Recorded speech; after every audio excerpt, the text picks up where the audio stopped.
you've probably been asked this 1,000 times.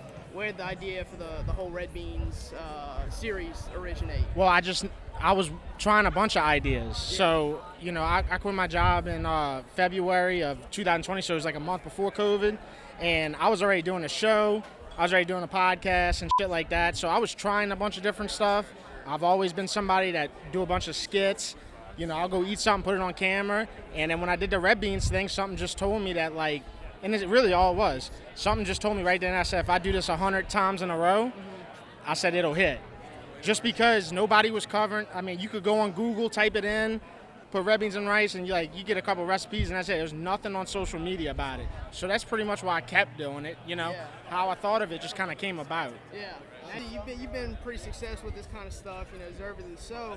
What's it been like getting this kind of traction and even getting to collab with guys like T-Bob and Hester and Nick Underhill and stuff like that? So, all right, so the first name you said, like T-Bob, that's a guy, before I quit my job, that guy was retweeting my shit when I had like 500 followers, so he's always supported me since day one. Really good dude, became good friends with him. Dude, it's surreal, bro. I come from sitting on it, seriously. I come from sitting on the couch watching the world just go round. I never thought I'd meet anybody famous or, locally famous or nothing, bro. So flash forward to now, I just did a podcast, my first podcast with Nick Underhill, and it's like, that's just kind of full circle, bro, because he came on there to kind of let loose, He felt like that was the platform for him to be himself, and it's just crazy. I still, even other than that, I was emotional about it because it's crazy that I created that when I was just sitting there watching all these people do that thing, bro. I never thought I would do this. It kind of expanded on that idea. What's it been like getting to work with also Louisiana household brands like Blue Plate, Camellia? Same exact answer. These are places that I always just saw, locally renowned.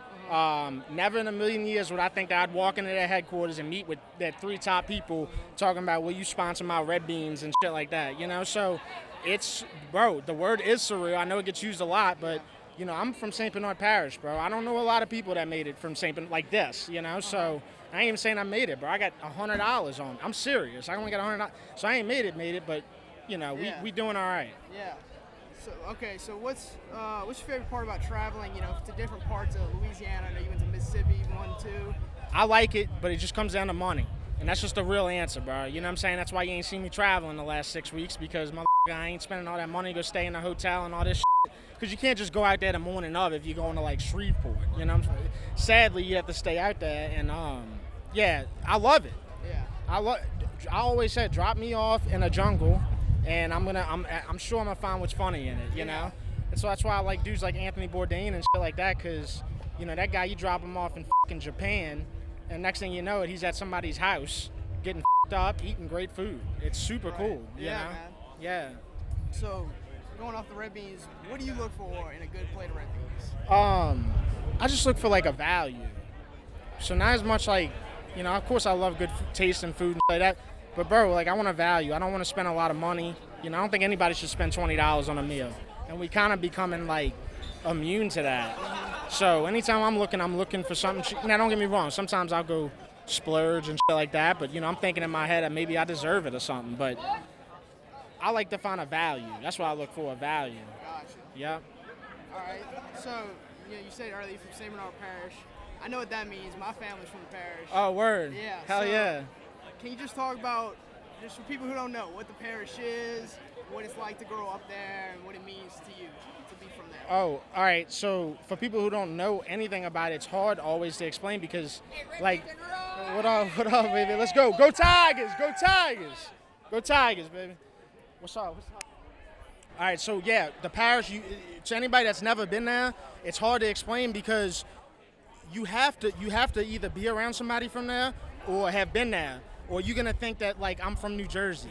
You know what I'm saying? So that's just how it is. If you ain't been to Arabi, the 9th Ward, St. Bernard Parish, anywhere down there, you'll never understand me. And I see that a lot on TikTok. That's why I hate that fucking app, because it's all out of towners and shit that look at your stuff, and they like, okay, well, you sound like you from Boston. All right, and the first thing I asked them, I'm like, all right, well, you ever been to St. Bernard or heard of St. Bernard Parish? They're like, no, I don't know what that is. All right, well, that's the problem right there, So it's a port city, New Orleans. That's what happened. I don't know the fucking history. You'd have to ask my grandpa or my dad. I don't know.